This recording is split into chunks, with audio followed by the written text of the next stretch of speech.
Bonjour ou bonsoir, selon votre situation géographique. C'est le moment de vous présenter le journal parlé en langue française d'édition de la soirée, dont voici d'abord les grands titres. La présidence de la République du Burundi a sorti un communiqué ce 20 août pour démentir le contenu de l'article sorti par le journal en ligne Atlantic Acti. Les détails, c'est dans un journal. Les prix des cahiers ont devenu trop élevés au moment où la rentrée scolaire 2023-2024 commence bientôt. Même si le cycle est devenu introuvable dans la zone de Bouiza, il y a l'espoir qu'il sera disponible au cours de cette semaine. Voici pour les grands titres. Dans quelques instants, le développement de ces titres et autres.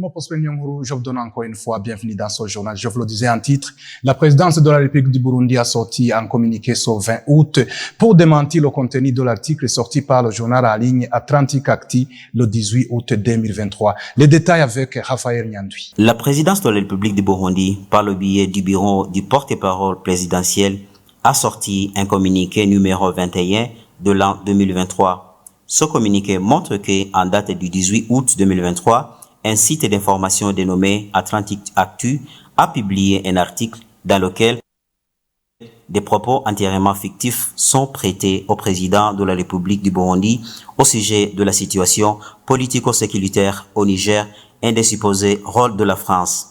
Ntare Aouzi voudrait opposer un démenti formel aux informations inexactes propagées par ce médium.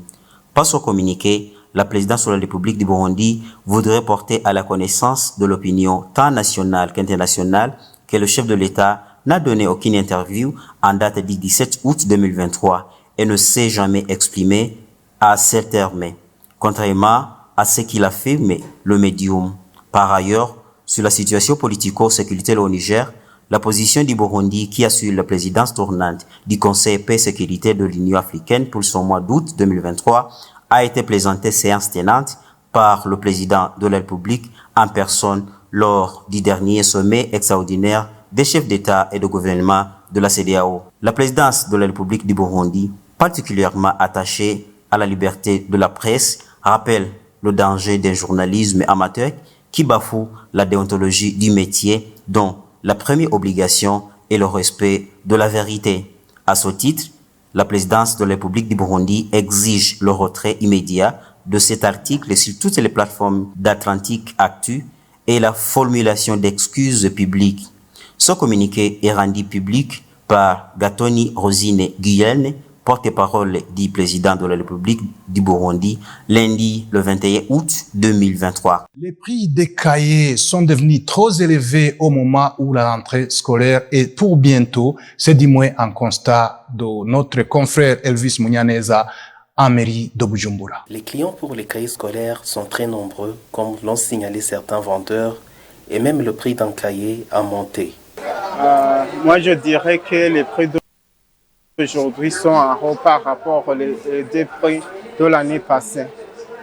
Parce que ici, on vend des 25 000 par douzaine et 200 feuilles. De 60 feuilles, on vend 18 000 par douzaine. Mais dans l'année passée, par douzaine et 200 feuilles, on a vendu 18 000. Mais aujourd'hui, vous entendez qu'on a increasé vraiment le prix. Le Pakobu a proposé qu'on devrait utiliser. Mais le prix qu'on nous a donné, c'est difficile à utiliser parce que nous, les petits vendeurs, on n'a pas la permission d'aller chez eux. Et dans le Pakobu, on peut acheter par carton 235. Mais nous, les petits vendeurs, on n'a pas permis d'y aller parce qu'on exige d'acheter au moins 100 cartons.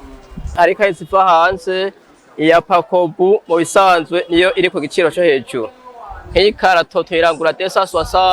y a des cahiers qui sont importés, surtout les cahiers de la Pakobo sont chers. On achète à 260 000 francs un seul carton et l'autre qu'on achète à 220 000 francs. Les cahiers de 60 feuilles, 36 feuilles, 24 feuilles, fabriqués par la Pakobo, n'en ont pas. Il n'y a que les cahiers de 100 feuilles. Les clients sont très peu. Même ceux qui viennent se lamentent que les prix sont chers. D'autres disent qu'il n'y en a pas d'argent. harabitwaza ko n'amahera atayahari ubisanzwe haza umwe nahone bagura bidoga baguma bavuga ati ngabaniriza bacu usanga ivyoroshe. Il demande de revoir à la baisse le prix de vente. On adresse chez le Pakobo pour vraiment qu'il nous donne l'habilité d'y aller pour pouvoir acheter carton moins de 100 cartons.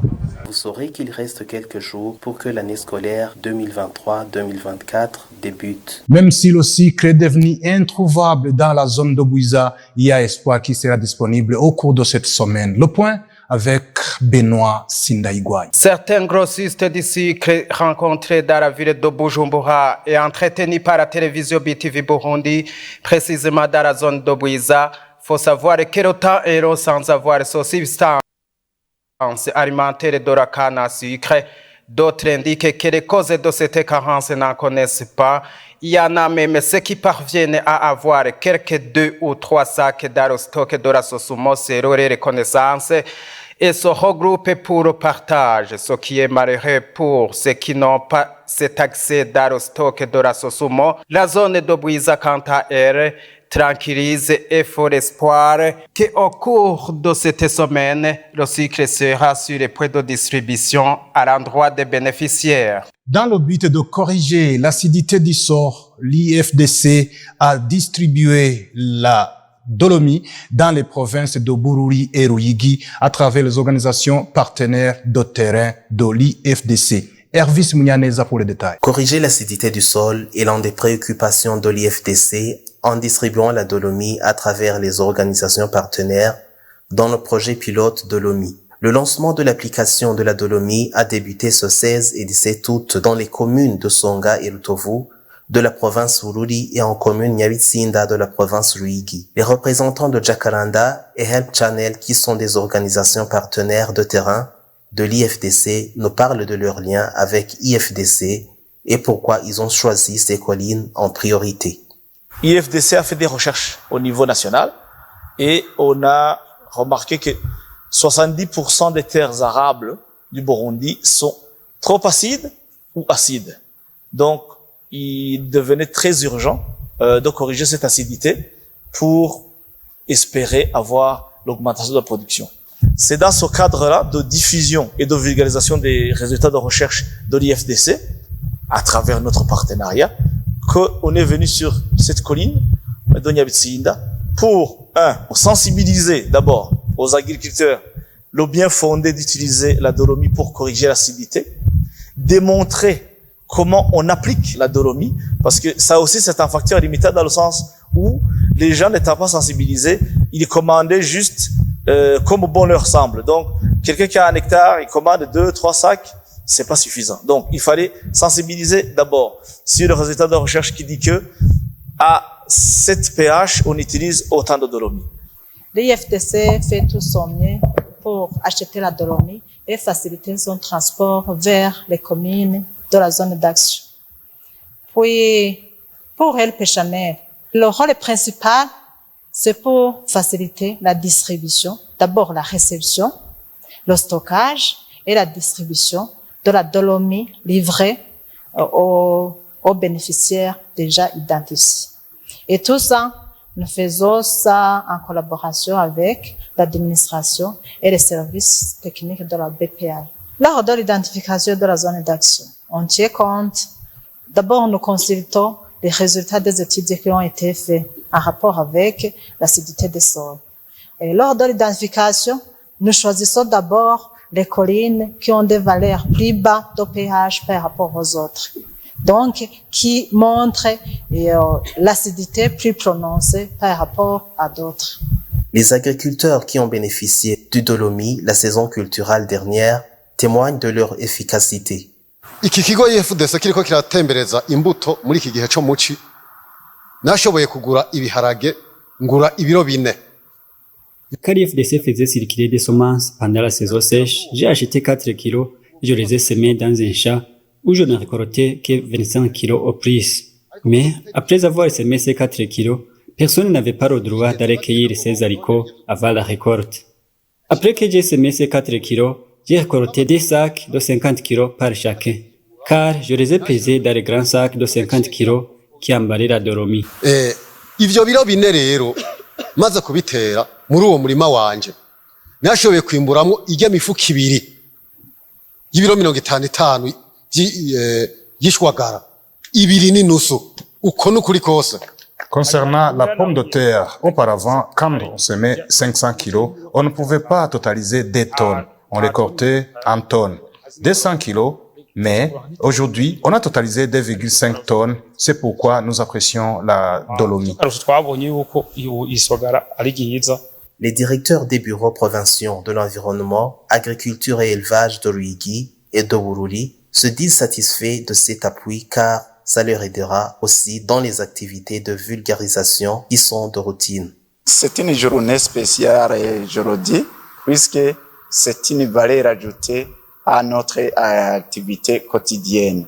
Après avoir constaté que le sort de la province est acide, nous sommes en combat, d'abord en tant que service technique, à enseigner à la population pour la correction de cette acidité en application de la Dolomi. Et nous espérons que avec la synergie avec des partenaires, on aura à aboutir à ce combat sur la fertilité du sol. Signalons que les études effectuées par IFDC en collaboration avec Isabou ont montré que plus de 70% des sols burundais sont acides. Le Burundi nécessite des mesures de redressement pour arriver à la vision 2040-2060. C'est du moins les propos de Faustin Ndikumana, il est président du Parsem. Le gouvernement a organisé le forum économique deuxième édition et à ce moment-là, ça fut une occasion où le président de la République a annoncé l'intention de doter le pays d'une vision 2040-2060. Burundi émergent 2040, Burundi développé 2060. Il y a des préalables. Sinon, on parle de donner d'abord des documents, mais le changement concret est toujours reporté aux 40 degrés. Le Burundi, au stade où il se trouve, il nécessite d'abord des mesures de redressement. Nous sommes à un stade de pauvreté évidente. Quand un pays éprouve des difficultés de s'approvisionner en produits stratégiques comme le carburant, quand il est difficile de trouver par exemple un kilo de sucre, vous savez, nous sommes dans un tour. Il faut d'abord redresser le pays à partir des réformes profondes. L'eau, l'électricité, le barrage, la sécurité énergétique, carburant, comment?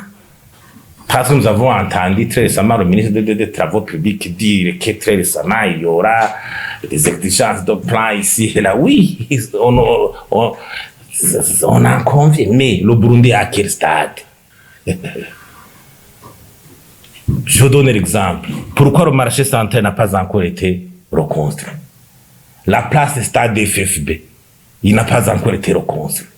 Il faut un gouvernement qui clarifie les missions des acteurs, le secteur privé, les institutions politiques et l'État, les ONG, la société civile, les confessions religieuses.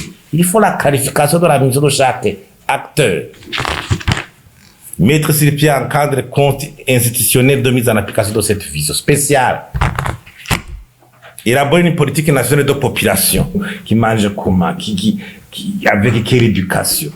Un Burundais qui vit décemment, il dort encore sur la matière ou sur une natte. Il y a des petites évaluations au niveau local qu'il faut faire. Il mange combien de fois par jour?